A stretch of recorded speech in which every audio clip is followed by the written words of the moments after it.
Apa kabar Bapak Presiden Prabowo? Semoga sehat selalu. Lama juga kita tidak berjumpa. Izinkan saya menyampaikan pandangan ini melalui ruang publik. Saya tidak mengirimkannya secara pribadi karena khawatir tidak pernah sampai kepada Bapak.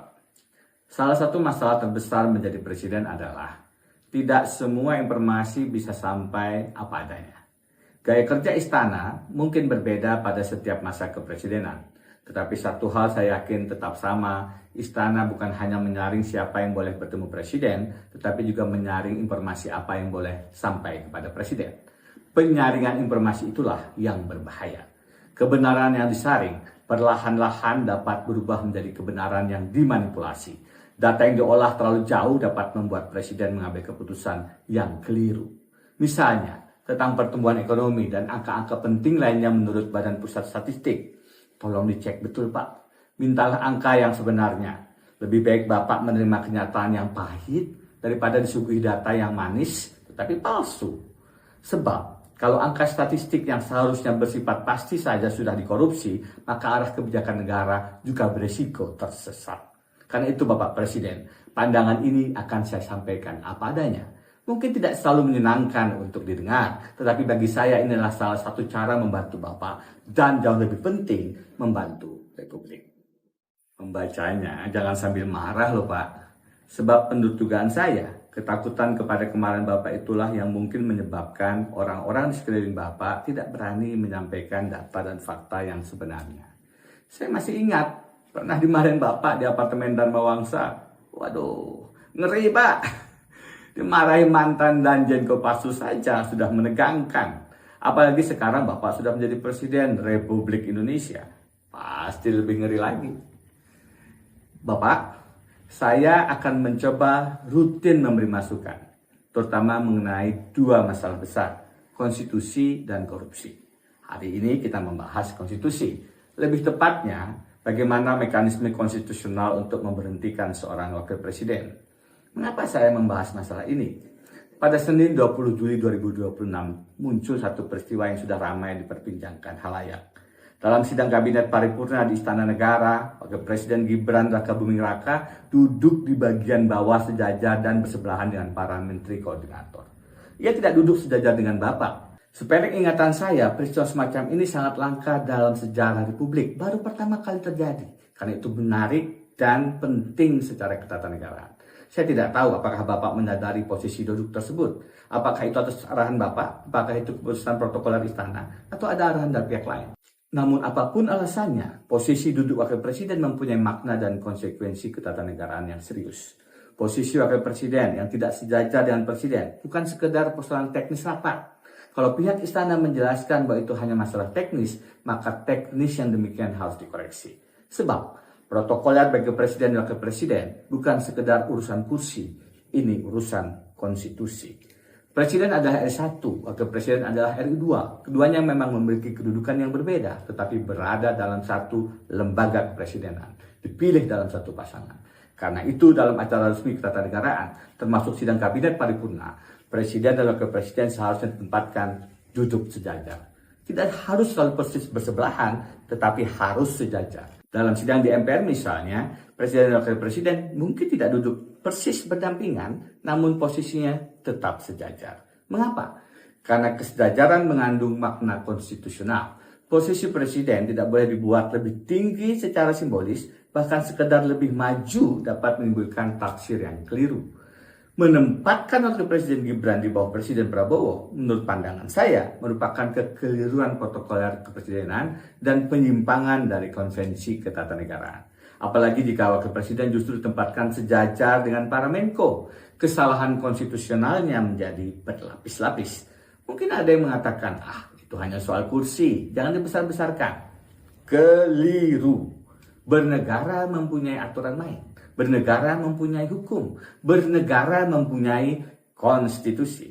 Seorang presiden mengucapkan sumpah untuk menjalankan undang-undang dasar dan seluruh peraturan perundang-undangan dengan seluruh-seluruhnya.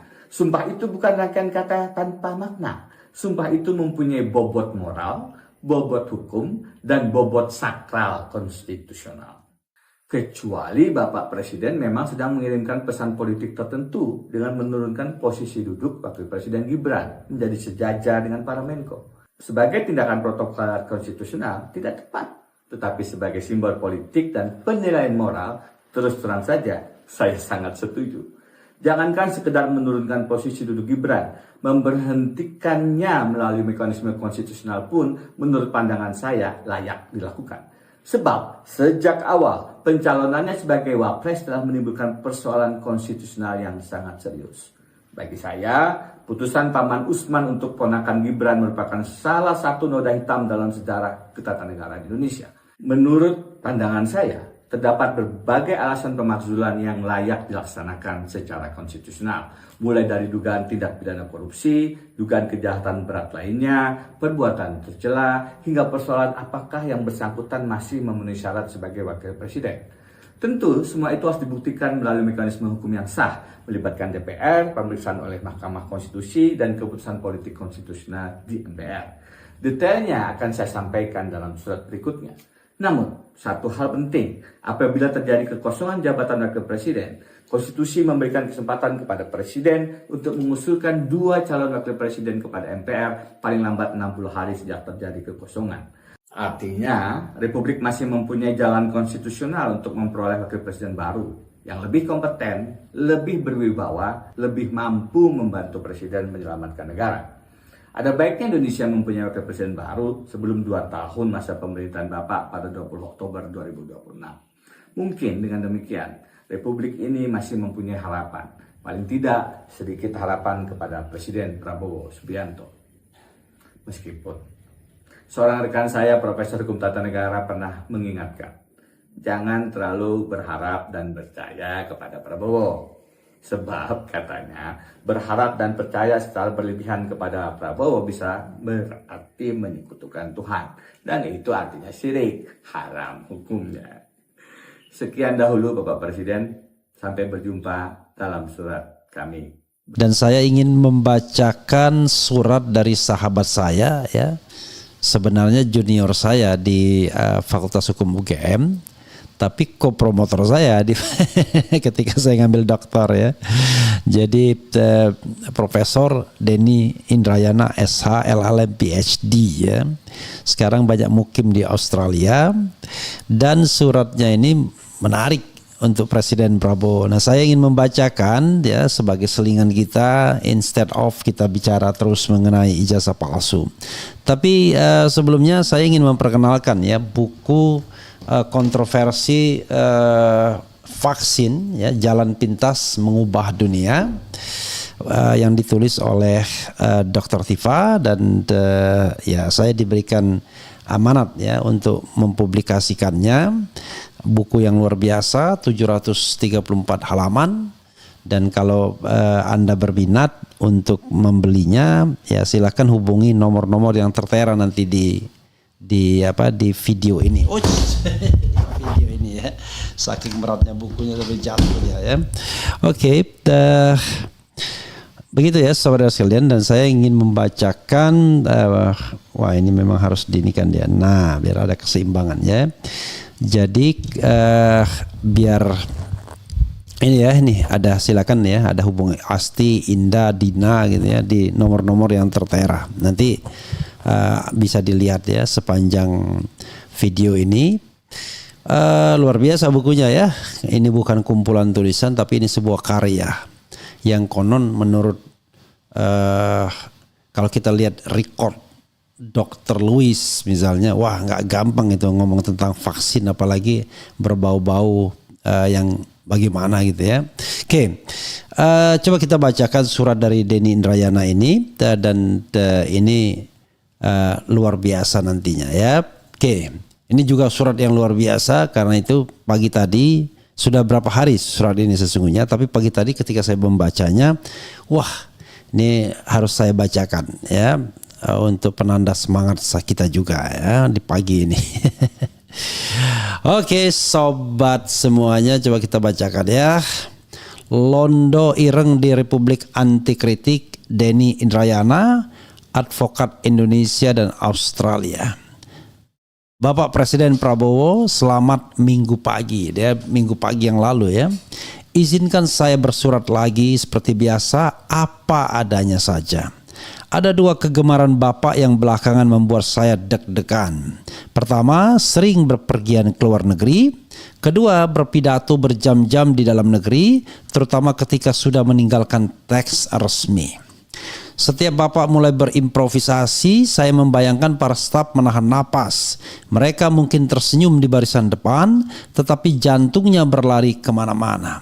Takut ada lagi kalimat yang melompat dari podium, lalu menjadi berita sebelum pidatonya selesai. Yang gembira tentu wartawan dan warganet. Ada bahan baru, ada potongan video baru, ada lagi yang membuat kita tertawa. Sayangnya belum tentu membuat kita bangga. Dino Patijalal pernah meminta Bapak mengurangi kunjungan ke luar negeri. Saya punya permintaan lain. Kurangilah pidato panjang di dalam negeri. Jangan tertipu tepuk tangan relawan yang meminta Bapak terus bicara. Bisa jadi mulut mereka berteriak lanjutkan, tapi hati kecilnya berbisik lirih, berhenti Pak. Indonesia memerlukan presiden yang gesit, beraksi, bukan terlalu lama berorasi. Lalu tibalah pidato puncak hari lahir ke-28 PKB. Dari podium Bapak berkata, londo-londo ireng ini sampai sekarang masih ada.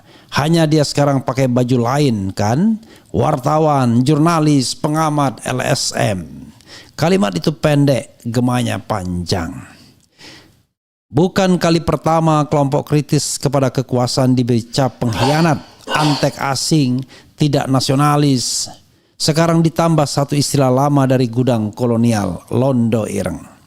Saya percaya Bapak bukan orang munafik, omon-omon tidak anti kritik, tetapi kata dan mata justru menghardik. Kalau saya menjadi Bapak, jabatan pertama yang saya angkat adalah staf khusus pembisik. Orang yang setiap pagi wajib membawa kabar buruk, menyampaikan kritik paling pahit, dan mengatakan kepada Bapak Presiden, Bapak keliru. Presiden tidak perlu mencari pujian. Pujian akan datang sendiri, bahkan tanpa diundang. Di sekitar kekuasaan selalu terjadi inflasi pemuja. Kabar baik membanjir dari segala penjuru. Kabar buruk tersangkut di pagar istana. Yang langka justru suara jujur. Yang langka justru orang yang berkata apa adanya, bukan ada apanya. Yang langka justru orang yang berani berkata tidak. Jangan terlalu berharap kepada bawahan, Bapak Presiden. Banyak yang bermental hamba sahaya. Jangan pula terlalu berharap kepada kabinet koalisi. Sebagian mendukung selama kursi menteri masih empuk dan anggaran target korupsi masih bisa diketuk. Dalam sistem republik yang demokratik, tidak ada yang lebih berbahaya dari presiden yang anti kritik. Stephen Levitsky dan Daniel Ziblatt dalam How Democracies Die mengingatkan bahwa demokrasi masa kini sering tidak mati oleh kudeta. Ia melemah perlahan dari tangan pemimpin terpilih sendiri. Lembaga pengawas dilemahkan, lawan didelegitimasi, dan kritik diperlakukan sebagai permusuhan. Tidak selalu ada tank di jalan, tidak selalu ada tentara di studio televisi. Kadang demokrasi mati sambil tepuk tangan ketika semua partai masuk koalisi dan semua suara berbeda dianggap pengkhianatan. Paling berbahaya jika presiden tidak mempunyai oposisi yang nyaring mengawasi. Tidak ada kelompok kritis yang mengingatkan. Ingat, tidak ada presiden yang sempurna. Presiden juga manusia. Presiden pasti pernah salah. Ya. Karena itu, kritik kepada penguasa bukan gangguan demokrasi. Kritik adalah syarat demokrasi. Republik tanpa kritik mudah tergelincir menjadi pemuja kepada orang, bukan kesetiaan kepada konstitusi. Timothy Snyder dalam On Tyranny menulis tentang bahaya kepatuhan yang diberikan terlalu dini kepada penguasa. Ketika orang-orang dahulu menunduk sebelum diperintah, kekuasaan memperoleh ruang yang bahkan tidak pernah dimintanya. Disitulah demokrasi mulai kehilangan tulang belakang. Tanpa oposisi parlemen yang nyaring, kebijakan lebih rentan diselewengkan. Rumus klasik Robert Klitgaard dalam Controlling Corruption sederhana.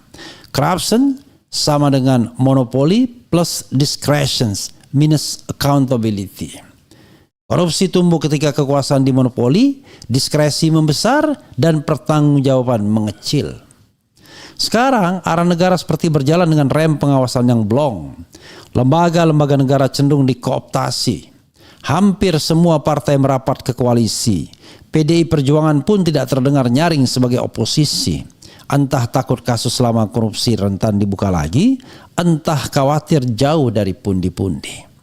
Ketika kontrol formal dimandulkan karena semua diajak masuk ke dalam koalisi, pengawasan dari luar menjadi semakin terpenting. Disitulah peran masyarakat sipil, LSM, media, akademisi, mahasiswa, dan kelompok masyarakat madani lainnya. Mereka bersuara bukan tanpa risiko. Kekuasaan biasanya mempunyai 3 cara untuk melumpuhkan kritik. Dibeli, dikriminalisasi, lalu jika 2 cara itu gagal, dihabisi. Nauzubillah ya. Pertama, dibeli. Tidak selalu dengan koper dolar atau janji emas dari brankas entah di rumah siapa. Kekuasaan punya cara yang lebih rapi. Kursi menteri, komisaris BUMN, duta besar, proyek konsesi, atau minimal anggaran buzzer untuk memuja pemerintah.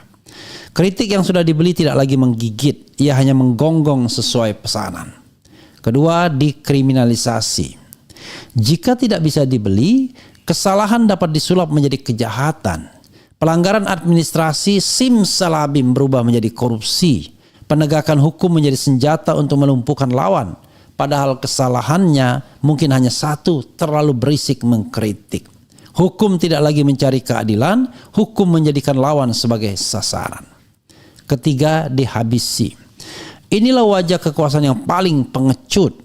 Ketika kritik aktivis dijawab dengan penculikan, ketika arsenik membungkam keberanian almarhum Munir, ketika air keras membutakan mata Novel Baswedan dan Andri Yunus.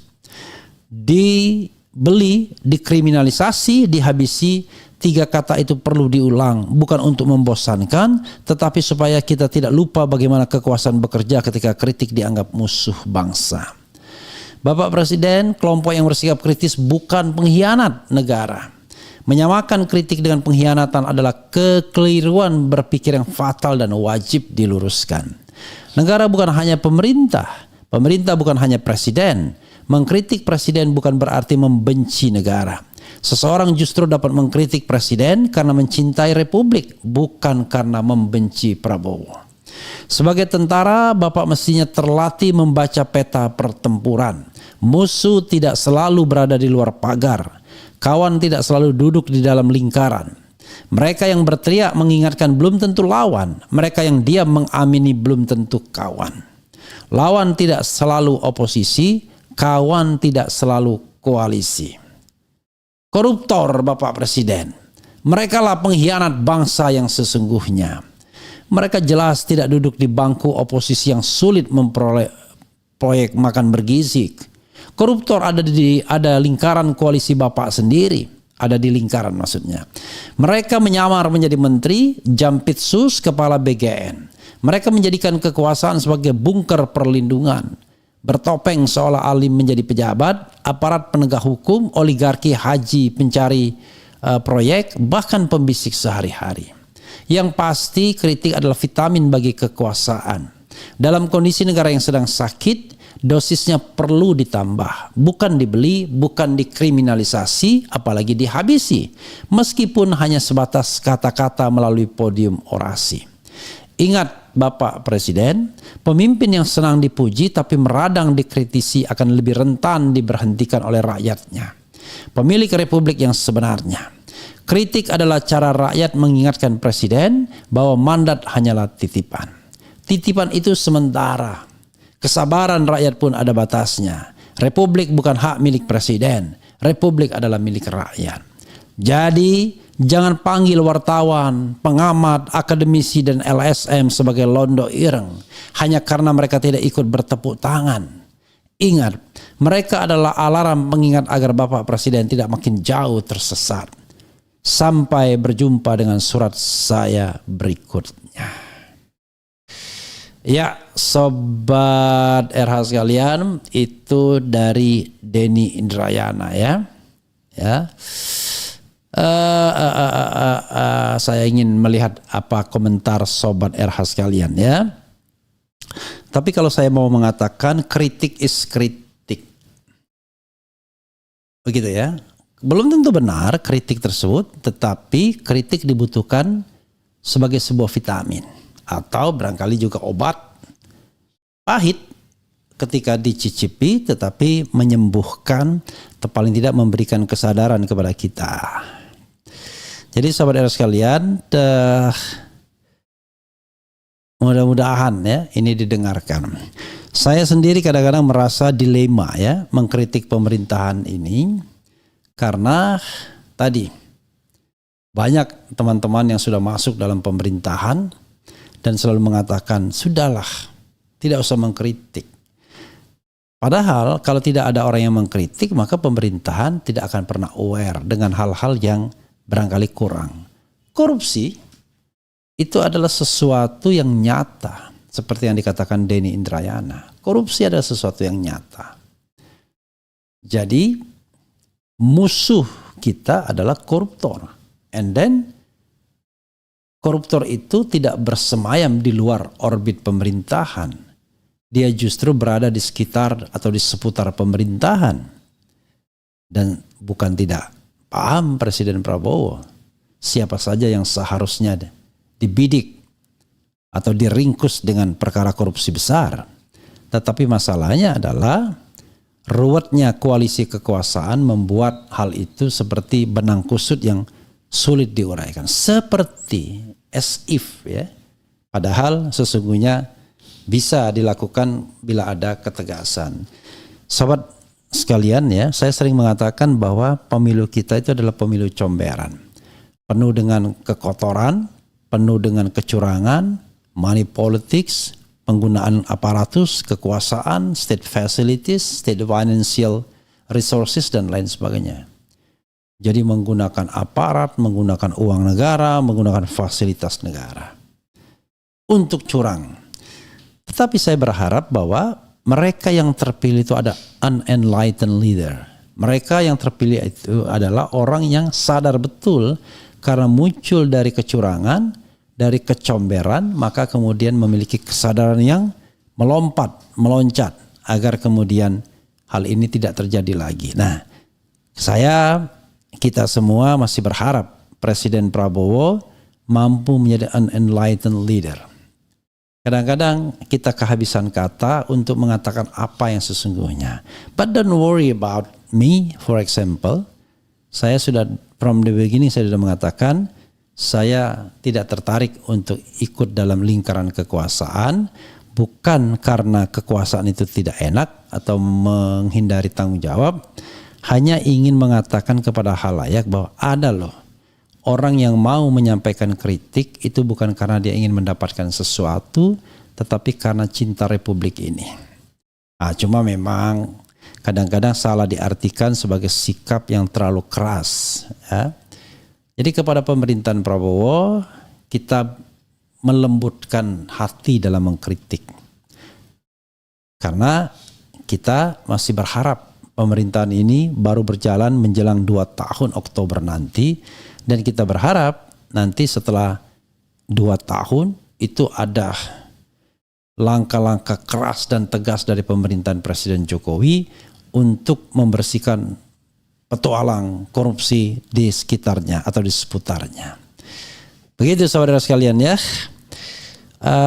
Coba kita lihat ya. Once again, kalau mau membeli kontroversi vaksin, jalan pintas mengubah dunia karya Dr. Tifa, silakan ya hubungi nomor-nomor yang tertera ya. My responsibility is just to inform you that buku ini sudah terbit ya, 734 halaman dan merupakan karya bukan kumpulan tulisan ya, betul-betul buku yang bulat. Oke, sobat era sekalian, coba kita lihat ya komentar sobat era sekalian terkait dengan hal ini. Oke.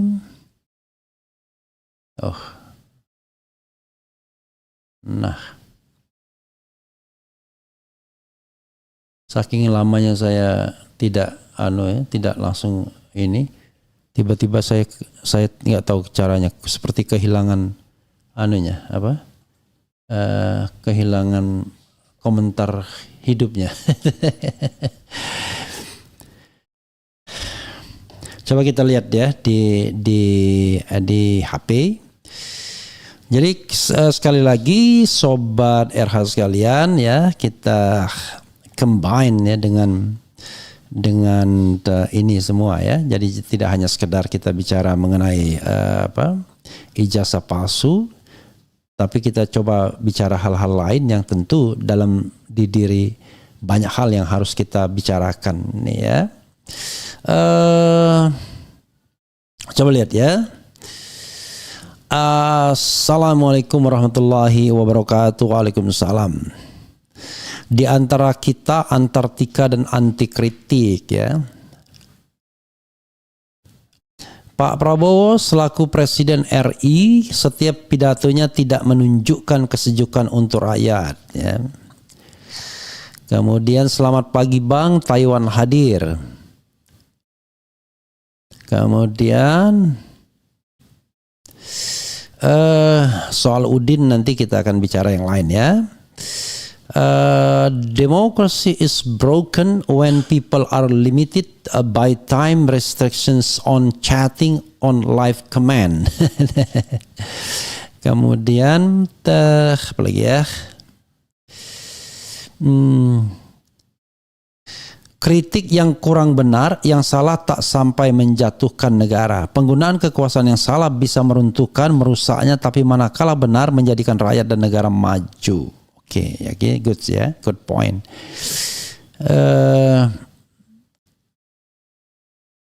Saya setuju sama Pak Presiden, asalkan ada garansi tidak ada korupsi dan jujur. Oke. Ya, saudara sekalian, sekali lagi ya, ini adalah pendapat ya, perspektif. Jadi jangan khawatir juga bahwa saya berpikir bahwa negara kita masih negara demokrasi ya, masih negara konstitusional demokrasi yang berdasarkan hukum dan konstitusi. Jadi mudah-mudahan bahwa ini adalah soft critics actually ya. Jadi jangan terlalu dirisaukan juga.